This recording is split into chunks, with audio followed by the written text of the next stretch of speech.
your name? 45 seconds.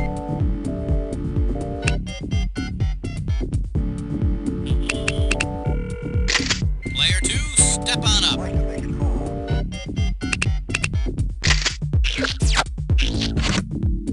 Yo, what? Yeah, alrighty, got it. That's 30 what I needed. seconds. Thanks. Player 1, you want to buzz in on the letter Q? Rush, rush, rush. Everybody's rushing me today. Fine, alright. Hey, let's get going, everybody. Your pick, Player 2. How about it? Trivia emergency. Call 911. This one likes to go by epic and heroic movements. Looks like this one's going for $1,000. Heads up, here it comes. Suppose Homer followed up his great stories, the Odyssey and the Iliad, with a book. Player 1, hit it. The ileum is a part of the intestines just before the colon.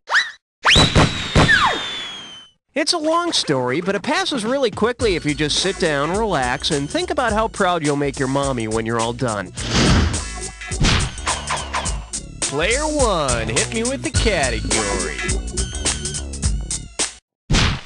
This is the end of the tape. Turn it over to play side 2. This one's called Hugh Downs Can't Drive 55, and it's worth $2,000 if you get this one right. Let's see if you can wrap your head around this.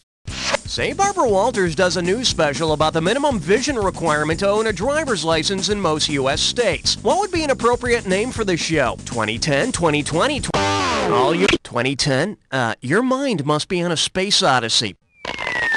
Balls in your Player 2. In order to obtain a driver's license in most U.S. states, you must have at least 20/40 vision. It's just like how you have to be able to speak very clearly if you want to be a news anchor. Oh, wait a minute. Player 2, give me something. Son, you best be out of town before I count to 3! Shake hands with the horse and the honky. You give me a right answer, I give you $3,000. Flex those fingers, 'cause here it comes. If Archie Bunker had ever told Mr. Ed to stifle himself, what would Mr. Ed possibly have tried to do? Spit hay on himself, knee himself, mount himself, or brush himself? Take a shot. Player 1, you've just been screwed. Let's see what you've got.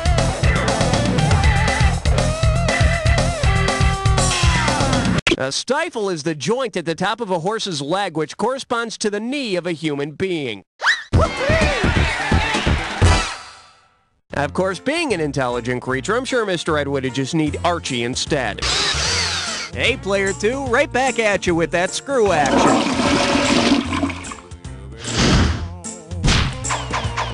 Let's have a category, Player 1. Smokey's in the bread box picking daisies. That's a big 10. Good, buddy, I think. This category's known as Don't Drink and Roll Dice. Get it right, I'm handing over $2K. Just step up and take a swing at this one. If you leave your Candyland board out so long that it ferments, what could you distill the molasses swamp in? Player 1. Huh? Rum is made from fermented molasses. And just don't go from there to the ice cream sea too quickly or you'll be really sick.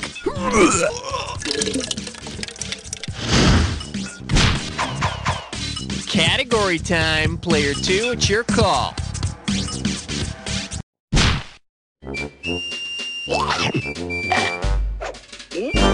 Well, looks like this category is Chihuahuas Are Forever, and you're playing for $3,000 cash money. Well, it's time again to hit the celebrity trash cans and find myself some souvenirs. Let's see what I've got here. There's an old guitar, some tattered scripts from Chico and the Man, a shivering chihuahua, and a few Love Boat cruise tickets. Who does this trash belong to? Divine, Charo, all Gotta answer it, Player. Charo is the guitar-playing actress with all the chihuahuas who played Aunt Charo on Chico and the Man. But you probably remember her from her Love Boat breast appearances. I mean guest. Hey, player one, looks like you're the one who's screwed.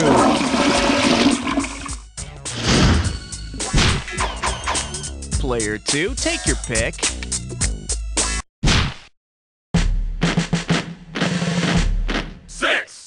Coming at you, grown man and childish names. How does $2,000 sound? Put it in gear, cause here we go. Which of the following is not the nickname of a Harlem Globetrotter? Sweetwater Ice Pop. Player one. One of the earliest Globetrotters was Goose Tatum. He got his name from his bizarre defensive strategy. Oh, boy! Player two. Take it. Hey, got a minute? Take a look at a right answer. There was never an icebox who played basketball for the Globetrotters. Yeah, they could never find an extension cord long enough to let them go all the way up and down the court.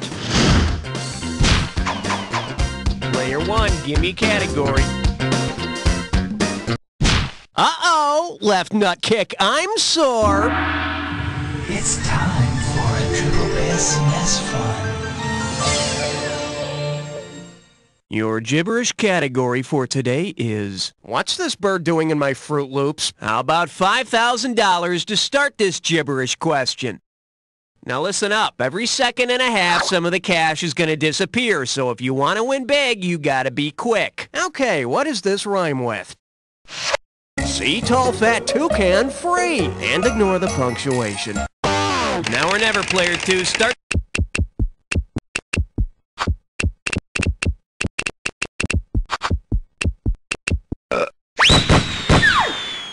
You know, I've hosted this show for a long time, and I wonder if I've been all that I could be. Ow!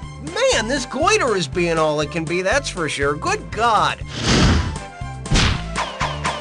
You have the honors, player two. Oh, man, I can't believe how much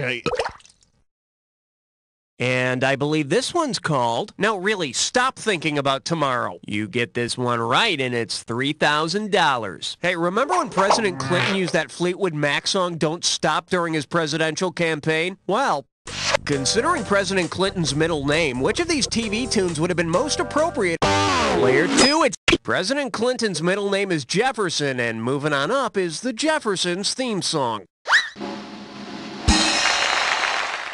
So Clinton could have played this at his campaign stops and then referred to Al Gore as the Vice Honky. Your turn, player two. What's it gonna be?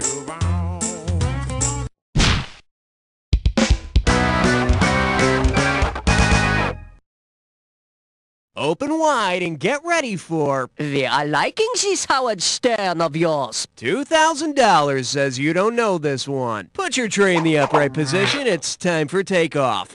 Suppose Howard Stern began his broadcasting career at Radio Free Europe. Considering Radio Free Europe's history, what would you most likely hear Howard say? I think that's rat fur on Hitler's upper lip. Pierre, get the Eiffel Tower out of your butt. Player two, grab... It's just tragic.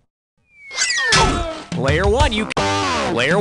No, Radio Free Europe wasn't on during World War II, and Hitler's mustache was actually just a little strip of black tape. Ow, I hate that. The correct answer is... Radio Free Europe broadcasts news and commentary to countries behind the Iron Curtain. Forget calling city Petrograd or Leningrad. Henceforth, it will be known as Fartmangrad.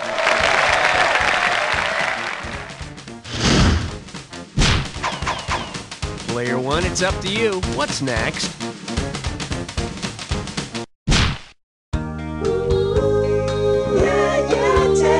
And this one is, are there illegal aliens in space? This one can net you $1,000. Think fast.